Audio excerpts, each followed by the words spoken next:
3 days before my son's retirement party.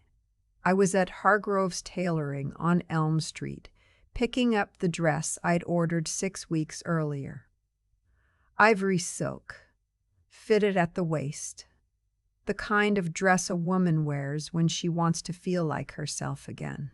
I'd lost 12 pounds since the spring, and I wanted one evening where I didn't feel like a grandmother who'd been put out to pasture. Sylvia Hargrove had been altering my clothes for 22 years. She knew my measurements by heart. She knew I hated shoulder pads and anything that bunched at the hip. She'd sewn the dress I wore to my husband's funeral and the blouse I wore the day I signed the papers selling Whitfield Medical Consulting to a firm in Chicago for more than either of us had ever imagined. I was standing in the small dressing room in the back when I heard Sylvia's voice through the curtain. Low, urgent. "Come here," she said. "Now." I stepped out still in the dress, one hand holding the hem off the floor.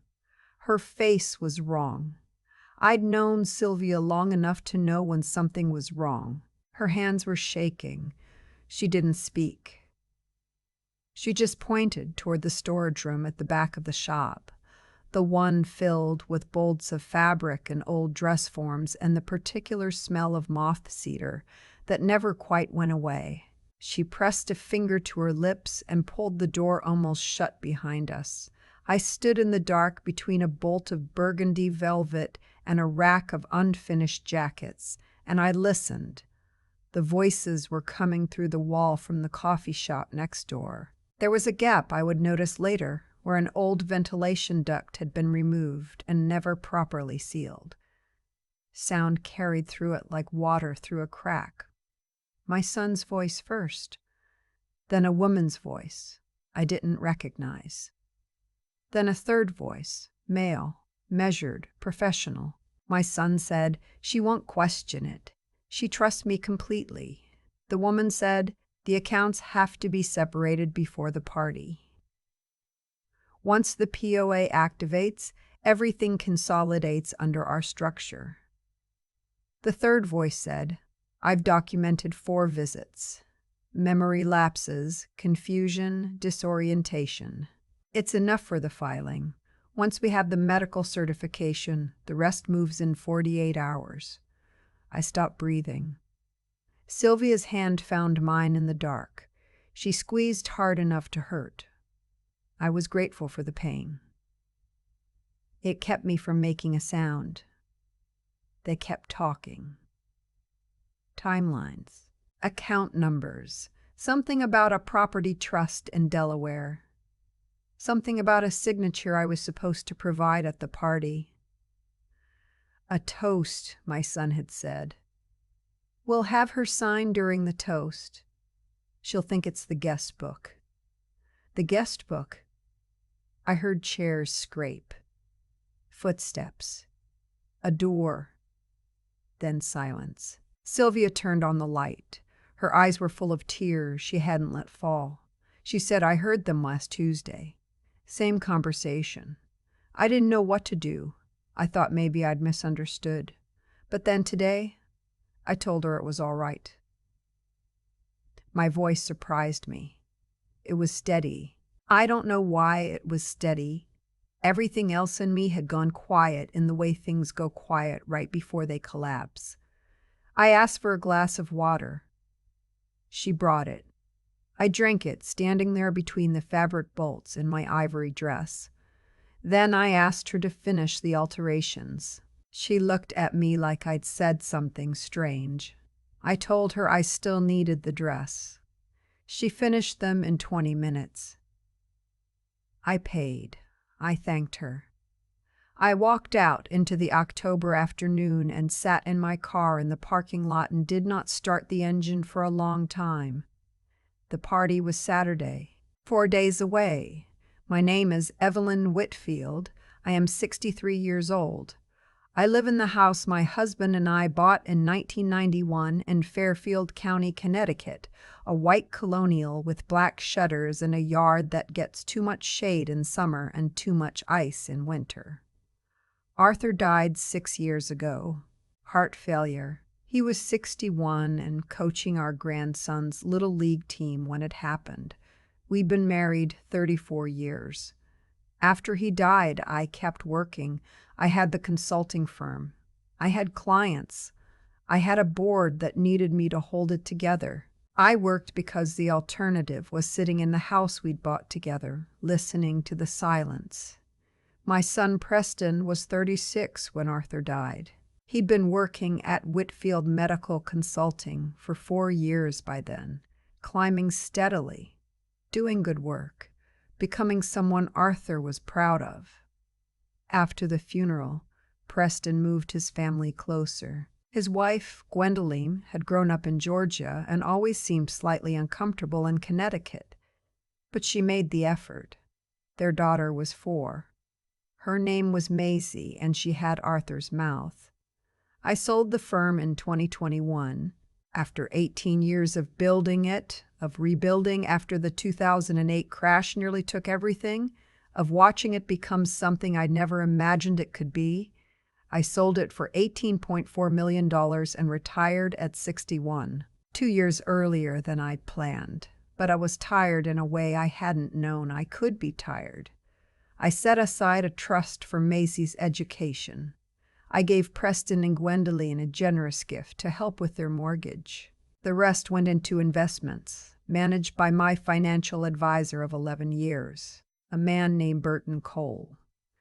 Burton had been recommended by my late husband's law partner. He'd managed Arthur's accounts first, then mine. He was 64, recently divorced, careful and methodical in the way that good financial advisors are. I trusted him the way you trust someone who's handled your money for a decade without incident. Preston had introduced Gwendoline to Burton at a dinner 2 years ago. I remembered thinking they seemed to get on well. I didn't think anything of it. I sat in my car outside Hargrove's Tailoring, and I thought about the voice I hadn't recognized. Female, confident, not Gwendoline. Someone else. I thought about the word structure. I thought about the phrase POA activates. Power of attorney. I hadn't signed one. I was 63 and in full health. I ran 3 miles 4 times a week. I'd had the same GP for 12 years. My last physical was in August. Everything normal. Who had told them otherwise? I drove home. The house was quiet. I made tea. I didn't drink. I sat at the kitchen table where Arthur and I used to do the Sunday crossword, and I wrote down everything I'd heard, word for word, on the yellow legal pad I kept in the kitchen drawer. Memory lapses. Confusion. Disorientation. 4 visits documented. I thought about my doctor, Raymond Okafor. I had an appointment with him in November for my annual blood work. He'd been my physician since 2011. He knew my family history, knew my medications, knew that I still sometimes drove 40 minutes to the bookstore in Westport just to have somewhere to go on slow afternoons. Had Preston spoken to him? Had he found a way? I picked up the phone. I didn't call Preston. I called my oldest friend instead. Harriet Bloom had known me since before Arthur, since before Whitfield Consulting, since a statistics class at UConn in 1982, where we'd both failed the midterm and gone for coffee afterward and talked for 3 hours. She'd been a family law attorney for 30 years. She'd retired to Vermont 2 years ago. I told her what I'd heard. She was quiet for a moment. Then she said, "Do not sign anything Saturday. Do not sign anything at all until we figure out what this is. And Evelyn, don't let Preston know you know." I told her I understood. She said she'd drive down Thursday morning. I said, bring your laptop. I didn't sleep that night. I lay in the dark in the bedroom Arthur and I had shared for 26 years, and I listened to the house settle around me. At 2 in the morning, I got up and went to the study and sat at Arthur's old desk and opened my laptop. Delaware Property Trust. Power of attorney fraud. Elder financial abuse. Connecticut. Medical certification. Cognitive decline false. The results made me sick, and also, in the way that terrible things sometimes do, clarified everything. This had a name. It had a pattern. It had been done to other people. I found a name through a legal database Harriet still had access to from her practice. Evelyn Carroll, a retired school principal in Darien, Connecticut, 2019. Her nephew had arranged a false dementia certification through a cooperative physician. She'd lost her home and most of her savings before her granddaughter caught it. I read the full case summary. Then I read it again. I wrote more notes on the legal pad. Then I went back to bed and stared at the ceiling until 6. Thursday, Harriet arrived at 10. She sat at my kitchen table with her laptop and a yellow highlighter, and I told her everything again. Slower, with the notes in front of us. She asked me to describe the voices. Preston, I knew. The woman. Confident, clipped, the kind of voice that expects to be listened to. The third voice, male, precise, the kind of careful cadence I associated with men who testified in court. Harriet said, "The third voice is the physician. They need a licensed medical professional to certify cognitive decline." That's the mechanism. Without the certification, the power of attorney filing doesn't move forward. I said, "I haven't signed a power of attorney." She said, "That's what we need to establish. Because if someone has already created one, if your signature was forged or extracted on something you didn't understand, we need to know before Saturday." She spent 2 hours going through every document I'd signed in the past 18 months. Mortgage refinancing from 2022, investment reallocation forms, 3 separate documents from Burton's office, all routine quarterly reporting. She found it on the 3rd Burton document, page 6, a clause embedded in a portfolio restructuring agreement I'd signed in February, 3 paragraphs of standard language about account management authority. And then in a subsection labeled 4.7, a provision authorizing a designated co-trustee to act on my behalf in the event of documented medical incapacity. The designated co-trustee was listed as Preston Allen Whitfield. I sat back in my chair. Harriet said, "This is the document. You signed it. You almost certainly didn't know what page 6 said, because Burton presented it as routine restructuring. But it's there."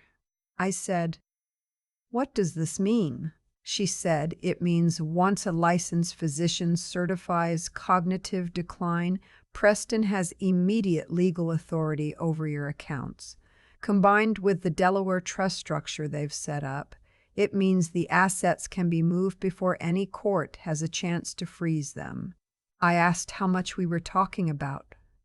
She pulled up my investment portfolio summary. The house, the sale proceeds, dividends accrued over 2 years. She was quiet while she added. She said roughly $2.4 million in liquid assets. The house, appraised last year at $800,000. Together, just over $3 million. $3 million. The thing Arthur and I had built over 4 decades. The thing I'd spent 6 years protecting alone after he was gone. I said, "Who is the woman?" Harriet looked at me. "We don't know yet." I said, I need to find out. I called a name Harriet gave me, a retired FBI financial crimes investigator who'd done private work for two of her former clients. His name was Frank DeLuca. He was 67, living in Stamford, still sharp in the way retired federal agents tend to remain sharp. He met me Friday morning at a diner on I-95. He ordered black coffee and didn't touch it. He listened without interrupting while I told him everything. He wrote nothing down. When I finished, he said, "The woman is probably connected to Burton. Either a business partner or someone he's brought in to structure the Delaware entity." I said, "Can you find out?" He said, "By tonight." He also said, "Your doctor. Do you have any reason to believe Raymond Okafor is involved?" I thought about Dr. Okafor. 12 years. He'd called me personally when Arthur's heart failure diagnosis came in. He'd sat with me after. He'd sent a card when Arthur died. I said, "I don't think so, but I don't know." Frank said, "We need to know.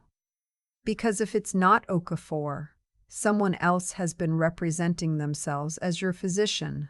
And that's a separate crime." He left the diner at 9:15. By noon, he'd sent me 3 files by secure email. The first file contained records on a woman named Cassandra Price, 41, a financial consultant based in Greenwich. She'd been brought up on a civil complaint in 2020 for her role in a similar scheme targeting a retired couple in Westchester. The complaint had been settled out of court. She'd lost her license for 18 months, then gotten it reinstated. Preston had hired her in January. Her firm's name appeared on 2 of the Delaware trust documents. The second file was worse. Burton Cole had been investigated by FINRA in 2018 for inappropriate account transfers involving a deceased client's estate. The investigation had been closed due to insufficient evidence, but the complaint was there, documented, from a family in New Canaan who'd never been able to prove what they knew had happened. The third file was about the physician. It was not Raymond Okafor. The name on the documentation Frank had found was Dr. Vernon Ashby. He had a Connecticut medical license. He specialized in geriatric neurology. He had no known connection to my son, to Cassandra Price, or to Burton Cole on any public record.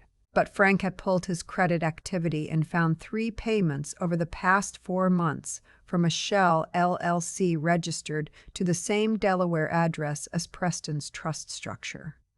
3 payments, $7,500 each, $22,500 total, for 4 documented assessments that had never happened. I sat in my car in the diner parking lot and read the files 3 times. Then I called Harriet. She said, "This is enough. We have the document. We have the structure. We have the physician. We can go to the state's attorney tonight." I said, "Not yet." She said, "Evelyn," I said, "I need to know if Preston understood what he was doing. All of it. Or if someone put him in the middle of this, the same way they put Rachel Morrison in the middle of that wedding."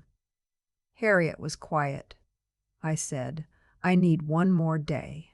She said, "You have until Saturday evening." I spent Friday afternoon in the house.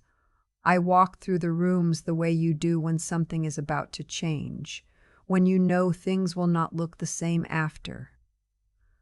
I stood in the study where Arthur's diplomas still hung on the wall. I stood in the kitchen doorway where we'd measured Preston's height every birthday until he was 14 and refused to cooperate. I stood on the back porch and looked at the yard where Maisie had her 4th birthday party last June, streamers in the oak tree, cake on the picnic table. I thought about what I would do if Preston had known everything from the beginning, and what I would do if he hadn't. At 6, my phone rang. It was Frank. he said. I found the connection between Burton and Cassandra Price. They've been working together since at least 2020. The New Canaan FINDRA complaint and the Westchester civil case involved the same underlying structure: Delaware Trust, medical certification, POA activation, 2 separate clients, 2 separate targets. This isn't the first time they've done this. I said, who were the other clients? He said a retired surgeon in New Canaan, 71. He caught it early, recovered most of his assets, wouldn't testify. The Westchester case settled for confidentiality. But I found a third name, a woman named Paulette Ingram, 68, retired teacher, Trumbull, Connecticut, 2021. I said, what happened to her? He paused. She lost most of it, about $900,000. The case is still in civil litigation. She's been fighting for 3 years. I asked if she'd speak to me. He said, I'll find out. At 8:30 that evening, I drove to a coffee shop in Trumbull and sat across from a woman with silver hair and careful eyes who had been fighting for 3 years to get back what had been taken from her. Her name was Paulette.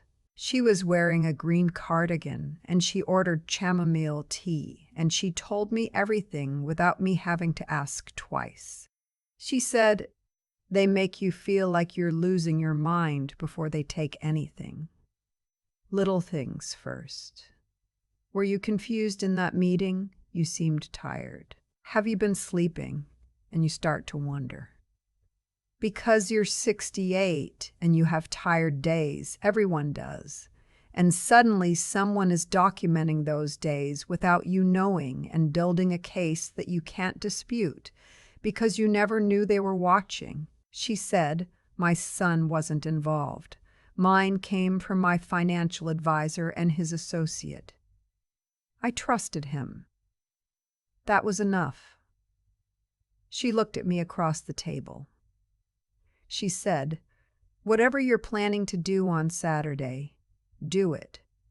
Don't let them count on your silence. I drove home at 10. I sat in the driveway for a few minutes. The house was dark. I went inside and called Harriet and told her we were moving forward. Saturday morning, I was up at 5:30. I showered and dressed and sat in the kitchen until the coffee finished. At 7, Harriet arrived. At 8, Frank. At 9, my accountant, a woman named Doris Whitaker, who had handled my personal finances for 16 years and who was, upon hearing the situation, so quietly furious that she said very little for the first 20 minutes. We worked through the morning. Harriet had filed an emergency petition the night before with a Superior Court judge she'd worked with for 20 years before her retirement.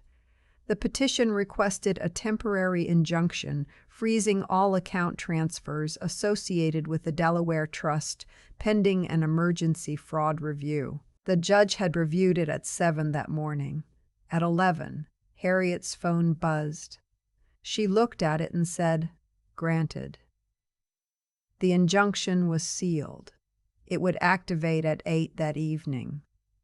Frank had also made contact with the Connecticut State's Attorney's Financial Crimes Unit. 2 investigators had reviewed the documentation overnight. They would be present Saturday evening as guests of a friend, Frank's former colleague, who'd been invited by me on the record as an old acquaintance. Doris had gone through every account statement from the past 2 years and flagged 11 transfers she couldn't reconcile. 11 transfers in 18 months ranging from $4,000 to $40,000, from a brokerage account Burton managed to a holding company that traced back to the Delaware Trust. In total, $312,000. Already gone. Before Saturday.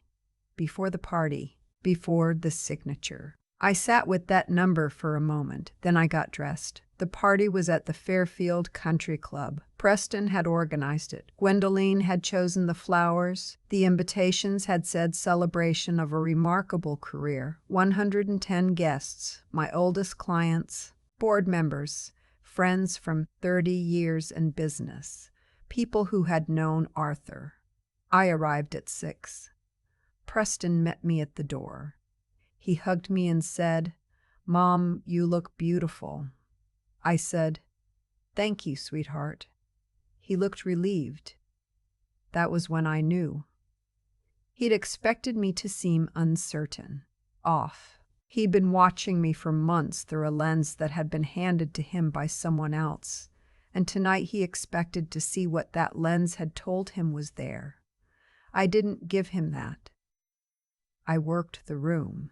I talked to old clients, told the story about the Branford hospital system account that almost fell through in 2009, laughed at the right moments. I watched Preston from across the room. He checked his phone twice. He spoke quietly to Gwendoline near the bar. She touched his arm in a way that was either reassuring or instructing. I couldn't tell which. At 6:40, I saw Burton Cole arrive. He was wearing a navy blazer and the particular expression of a man who expects an evening to go according to plan. He shook hands with 3 people near the entrance and made his way toward the bar. At 6:55, a woman I didn't recognize came in. Dark blazer. Controlled posture. She exchanged a look with Burton that lasted less than 2 seconds. Cassandra Price. At 7:15, the dinner service began. I was seated at the head table with Preston, Gwendoline, Maisie, and 2 of my oldest colleagues. Maisie sat beside me and showed me a drawing she'd done of our house. I told her it was very good. It was very good.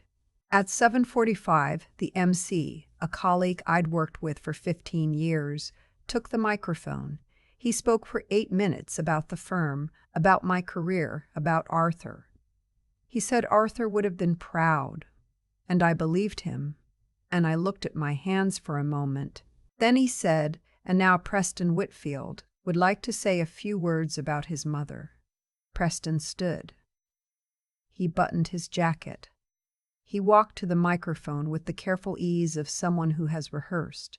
He spoke about growing up watching me work, about the weekends I brought him to the office, about the time I missed his 8th grade science fair because of a client emergency, and how he'd been angry about it for years and now understood it differently.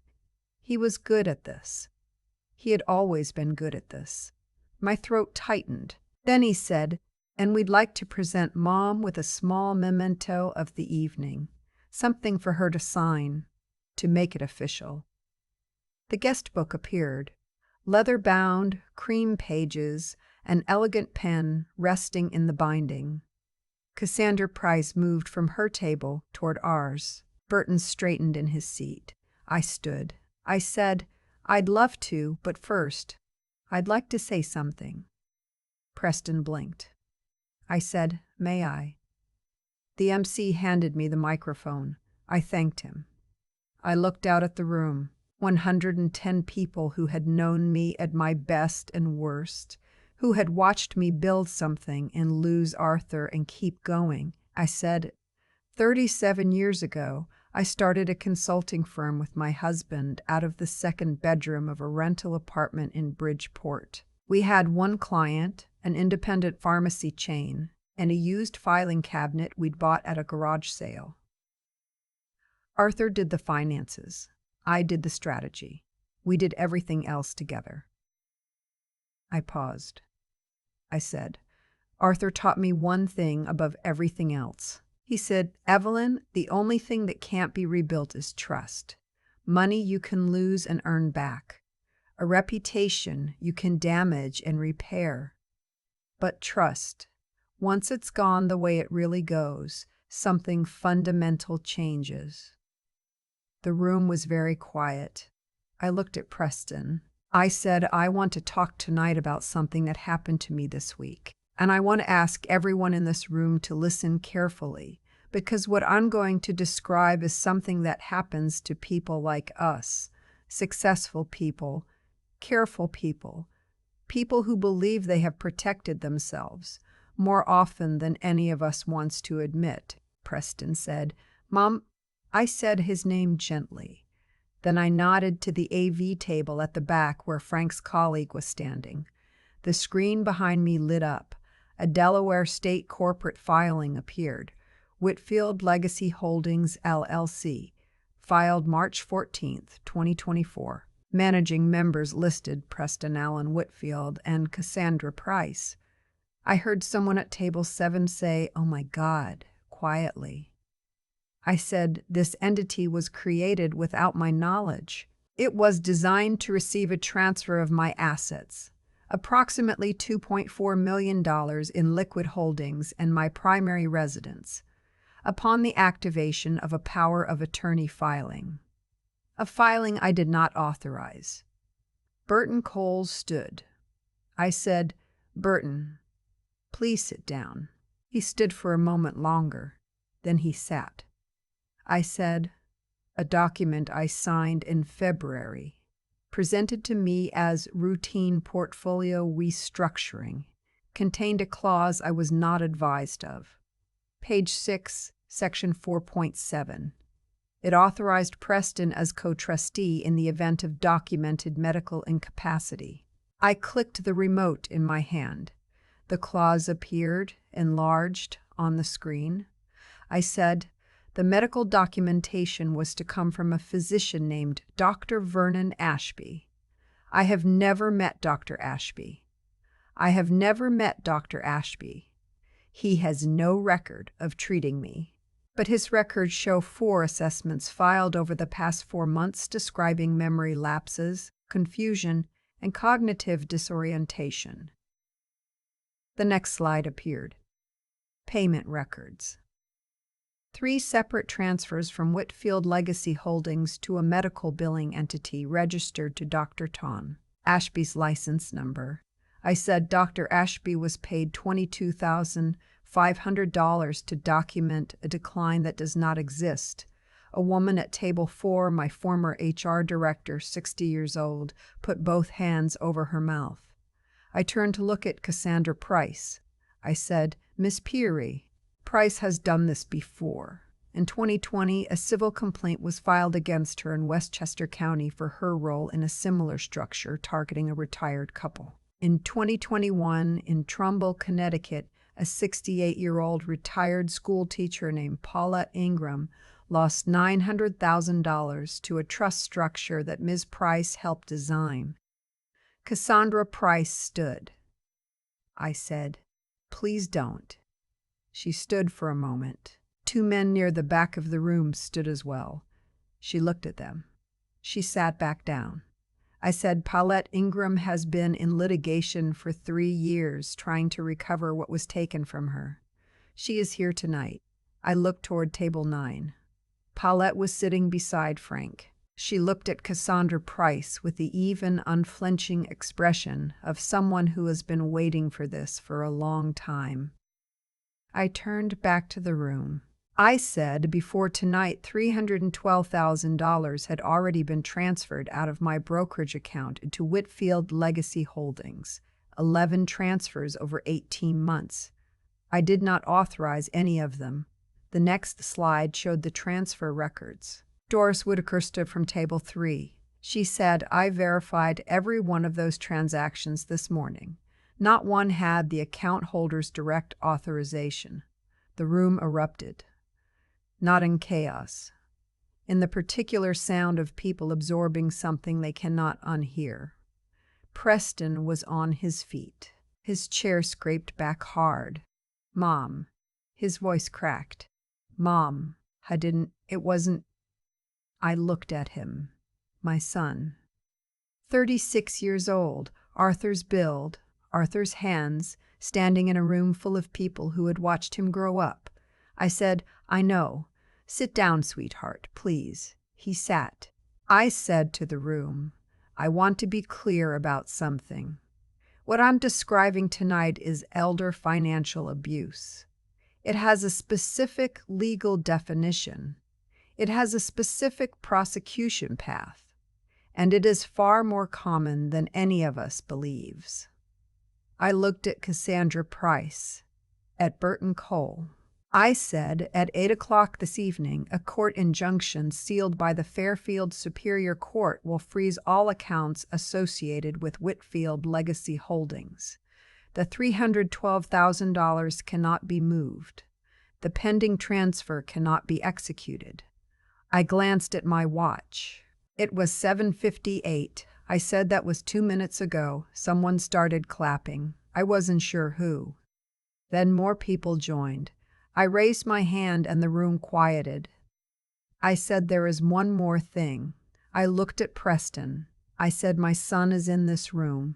And I have to believe, and I will tell you why in a moment, that what he understood to be happening and what was actually happening are not entirely the same thing. That doesn't excuse the documents he signed. That doesn't excuse the documents he participated in disappear. But it matters, and it matters that I say so here. I looked at the screen. I clicked to the last slide. It was a text message, recovered by Frank, sent from Cassandra Price's phone to Preston on February 3rd, the day before he had me sign Burton's portfolio document. The text read, your mother is declining faster than we expected. Burton and I are moving up the timeline. Get her signature on the restructuring form before the end of the month. Don't explain the details. She won't understand them anyway. Preston made a sound I'd never heard from him. Low, like something breaking. I said, my son was told his mother was losing her mind. He was told it by people he trusted and by the man who had managed our family's finances for 11 years. He was manipulated by individuals who understood exactly how to use a child's fear for a parent against both of them. That is not forgiveness, I said. That is context. I set the microphone down. At 8:02, 2 investigators from the state's attorney's financial crimes unit approached Burton Cole and Cassandra Price. Burton said nothing. Cassandra argued in a low, controlled voice for approximately 45 seconds before the investigator said something I couldn't hear, and she stopped. Dr. Ashby had already been picked up at his home in Glastonbury at 7:30. Frank had confirmed this by text at 7:44. I watched them lead Burton and Cassandra toward the exit. The room parted for them. No one said anything. Preston was still sitting. Gwendolyn had her hand over his. Maisie had her head against his arm and didn't understand what was happening. He looked at me across the room with the expression of a man who has just understood, very suddenly, what he almost let happen. I walked back to the table. I sat down beside Maisie. She showed me the drawing again, the one of our house. I said, I see the oak tree. You got the oak tree right. She said, that's where we put the streamers, Grandma. I said, I know it is. The guests began to leave in stages. Some stopped to squeeze my hand. Some couldn't look at me. A few of my oldest clients stayed until almost 10 and sat with me and Harriet and Doris at the head table. And we didn't talk about the investigation or the accounts. We talked about Arthur. We talked about the pharmacy chain that had been our first client and was now a regional network with 12 locations. We talked about small things, which is what you do when large things have just happened. At 10:15, Harriet walked me to my car. She said, you did it exactly right. I said I wasn't sure I'd done it right. I said I wasn't sure what right looked like yet. She hugged me. She said, go home. Try to sleep. I said I wouldn't sleep. She said, try anyway. I drove home alone. The house was dark. I unlocked the door and went inside and stood in the kitchen and didn't turn on the lights for a moment. Just stood there in the October dark.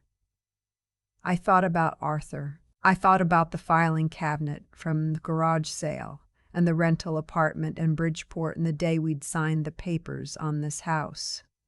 I thought about Preston at 8 years old, refusing to be measured, saying he was already tall enough. Then I went upstairs and sat on the edge of the bed and waited for morning. Preston came to the house Sunday afternoon. He came alone. He stood at the door in the same clothes he'd worn to the party, and he looked like he hadn't slept. I made coffee. We sat at the kitchen table. He said, "I need to tell you what I thought was happening." I said, "I know you do." He said, "Burton called me in January. He said he was concerned about some things he'd noticed in your account activity. Patterns that suggested you might be making decisions you shouldn't be making. He said it happened gradually with people your age, and that the kindest thing was to create a structure that protected you before anything went wrong." I said, "And you believed him?" He looked at his hands. "You had some moments, Mom. You forgot the Hendersons' dinner in March. You mispronounced a client's name twice in one meeting in April. I told myself it was stress. But Burton said those were exactly the kinds of signs. I said I forgot the Hendersons' dinner because their invitation was sent to an old email address I hadn't checked in 6 months. I mispronounced that client's name because I'd only met her once, and she went by a nickname. Those things were documented and presented to you as evidence of decline." He put his face in his hands. He said, "Cassandra told me the Delaware structure was estate planning. She said it was the most tax-efficient way to protect your assets for me and for Maisie. She showed me documents. She answered every question I had. She knew the right language for everything." I said, "She has done this twice before. She knows the right language because she has used it on other people's families." He said, "I didn't know about Paulette Ingram." I said, "I know." He said, "I didn't know about the transfers." Burton handled all of that. I thought it was restructuring. I thought. He stopped. He said, "I thought I was helping you." I looked at him. My son who had Arthur's hands and Arthur's stubbornness, and I was realizing now Arthur's particular vulnerability to people who told him what he wanted to hear when he was frightened. I said, "You let someone make you afraid of me, and that fear made you easy to use." He didn't argue. That was when I knew, completely, that he hadn't understood the whole of it. Not until the screen lit up at the party, and he saw what he'd signed in context, what his name had been attached to, what his structure had been designed to do. That is not innocence. He signed documents he didn't read carefully enough. He participated in something that had already taken $312,000 from my accounts. Those things were true. But there is a difference between a man who conspires and a man who is managed, and I had known Preston for 36 years. The investigators called Monday morning. Preston cooperated fully. He provided every communication he had with Burton and Cassandra, every document they'd sent him, every meeting note he'd kept. He retained a defense attorney and was told he was not currently a target of the criminal investigation, but that might change depending on what the review uncovered. He understood. He said so.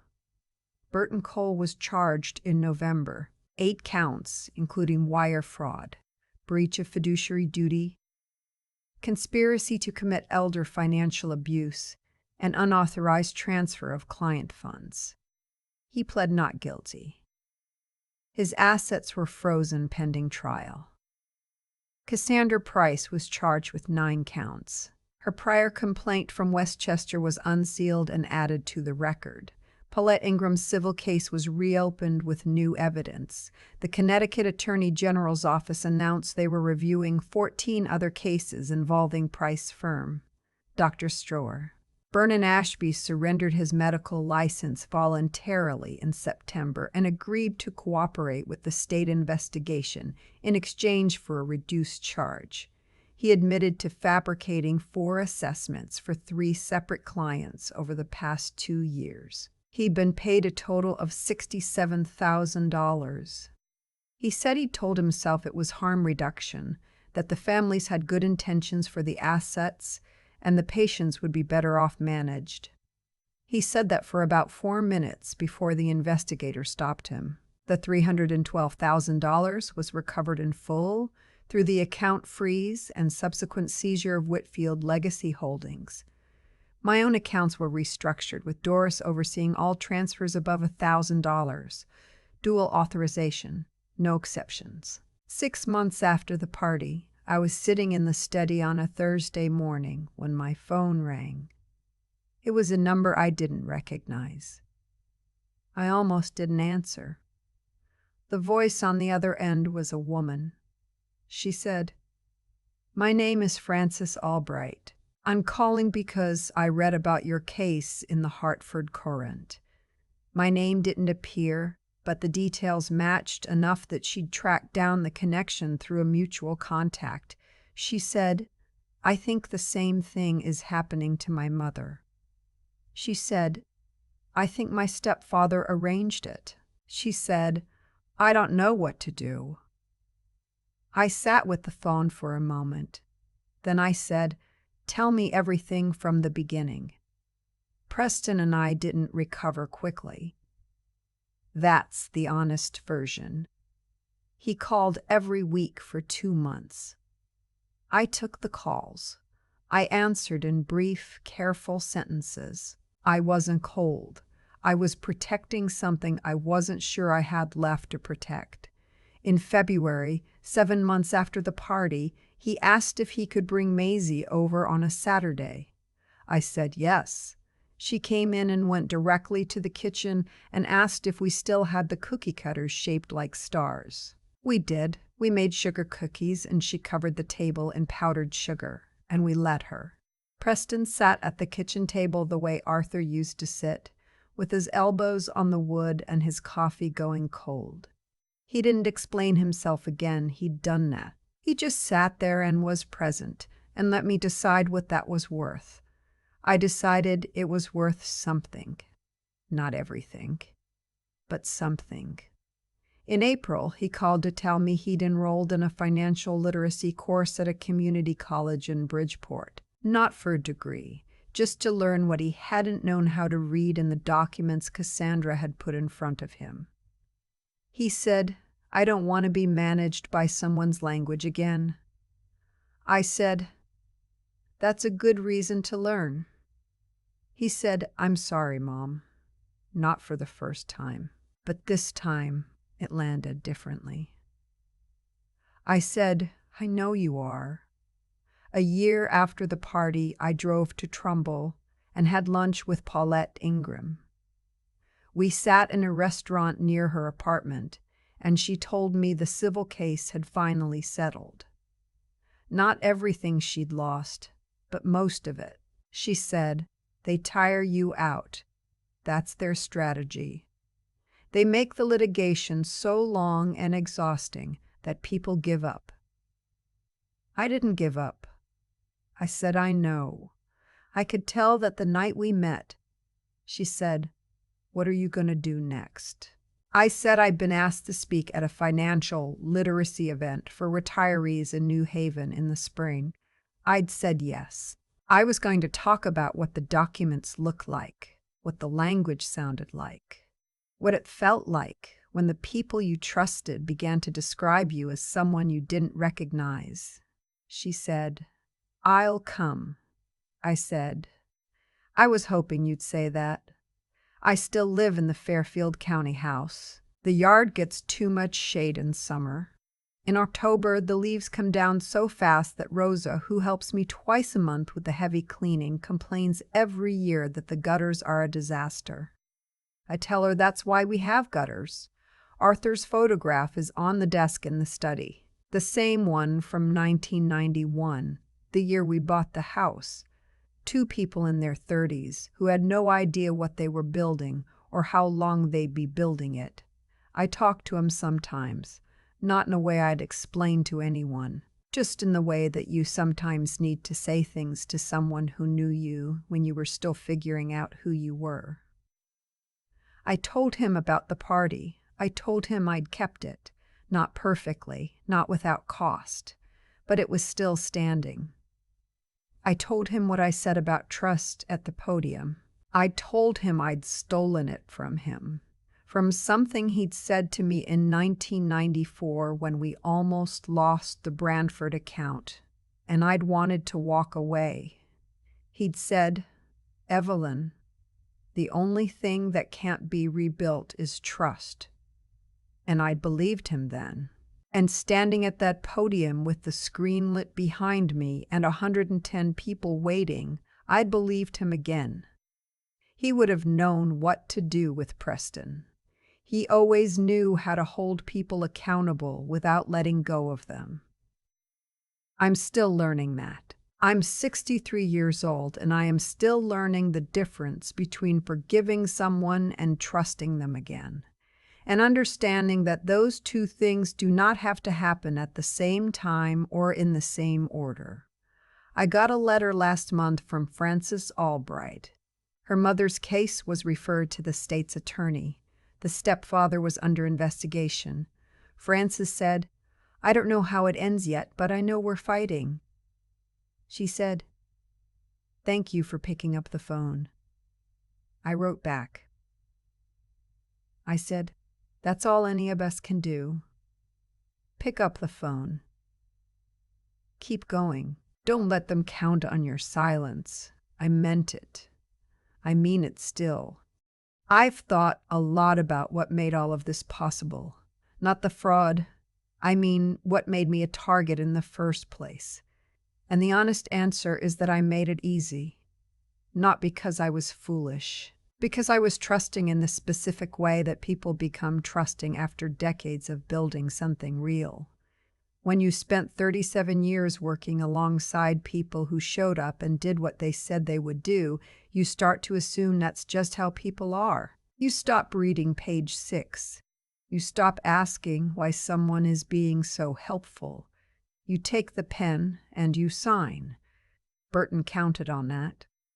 Cassandra counted on it. They didn't choose me randomly.